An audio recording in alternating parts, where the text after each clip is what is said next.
Урматтуу Москвада эмгектенген мекендештер, сиздерге границага кирди чыкты жасоо зарылчылыгы жаралса, анда биз сиздер үчүн кызмат кылабыз.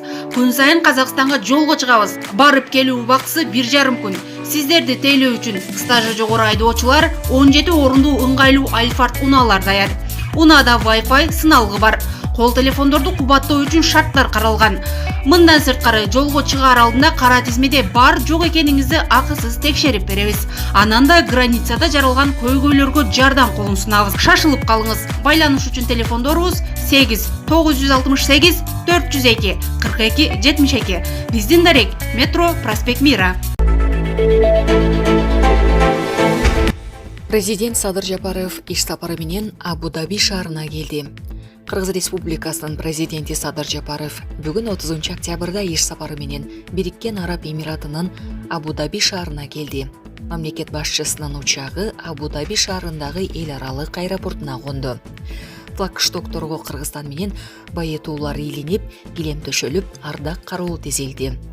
Ушул эле жерде президент Садыр Жапаров менен байы энергетика жана инфраструктура министри Сухейл бин Мухаммед Фарадж Фарис Аль Мазруэй менен кыскача баарлашуу болду. Эске салсак, иш сапардын алкагында мамлекет башчысы байынын жогорку жетекчилиги менен сүйлөшүүлөрдү өткөрөт. Булак президентке эже. Түштүк Кореяда тыгында каза болгондордун арасында Казакстандын жараны бар.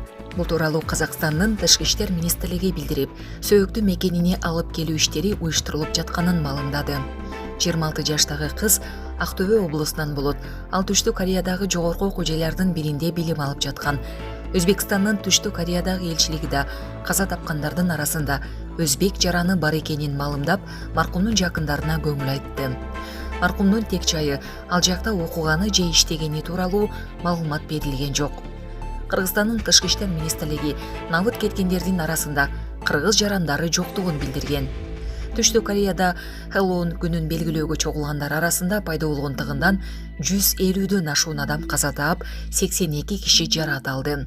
Окуя 29 октябрда өлкөнүн Борбор каласы Сеулдун Итхэвон деген жеринде болгон. Көз жумгандардын 19-у чет өлкөлүктөр экени аныкталган. Булак Азаттык.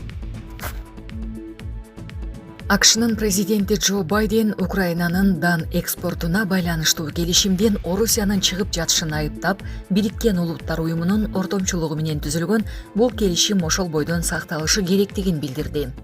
Орусиянын мындай кылуусуна эч кандай себеп жок. Алар ар дайым чектен чыккан аракеттерди жасоо үчүн кандайдыр бир шылтоо издеп, ушуга мажбурлады деп батышты күнөөлөшөт, деди Байден журналисттерге.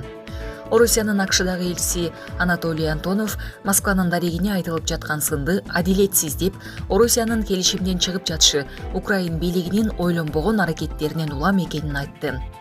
Орусия Украинанын буудай жана башка дан азыктарын Кара деңиздеги Украин портторунан башка өлкөлөргө экспорттоо боюнча келишимден чыкканын 29 октябрда жарыялады. Бириккен Улуттар уюмунун ортомчулугу менен түзүлгөн бул келишимден чыгуу себебин орус бийлиги Кара деңиздеги аскердик флотуна караштуу кемелерине чабуул жасалганы менен түшүндүрүп жатат. Украина Орусиянын чечимин опузалуу деп баалап, чабуул тууралуу ойдон чыгарылган билдирүү таратылып жатканын белгиледи. Бул Африка менен Азиянын жакын өлкөлөрү ачарчылык коркунучуна кептелиши мүмкүндүгүн эскертип, Орусияны келишимден чыкпоого үндөдү. Уюмдун атайын өкүлүнүн орун басары Фархан Хак Орусия менен сүйлөшүүлөр уланып жатканын кабарлады. Евробиримдик Украина боюнча дан келишимин сактап калуу үчүн бул баштаган аракеттерди колдойт.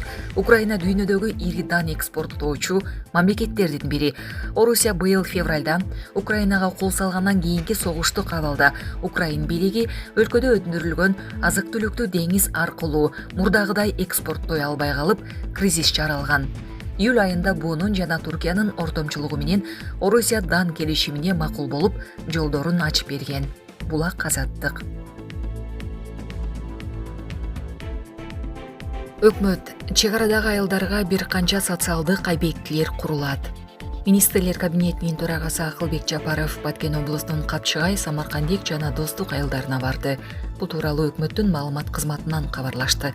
Кабарлангандай, Жапаров Тажикстандын куралдуу агрессиясынын натыйжасында талкаланган турак жай имараттарынын жана социалдык объектилердин курулушу менен таанышты. Аксай айылында 275 орундуу мектеп, Капчыгай айылында 100 орундуу мектеп, Достук айылында 100 орундуу жалпы билим берүү мекемеси, фельдшердик акушердик пункт, 30 орундуу бала бакча курулат, социалдык объектилер Арис долбоорунун алкагында курулат деп айтылат маалыматта. Ал эми Самаркандик айылында курулушу башталган 75 орундуу оорукана 2023 жылдын жаз айларында пайдаланууга берилери күтүлүүдө. Булак Суу Бергежи.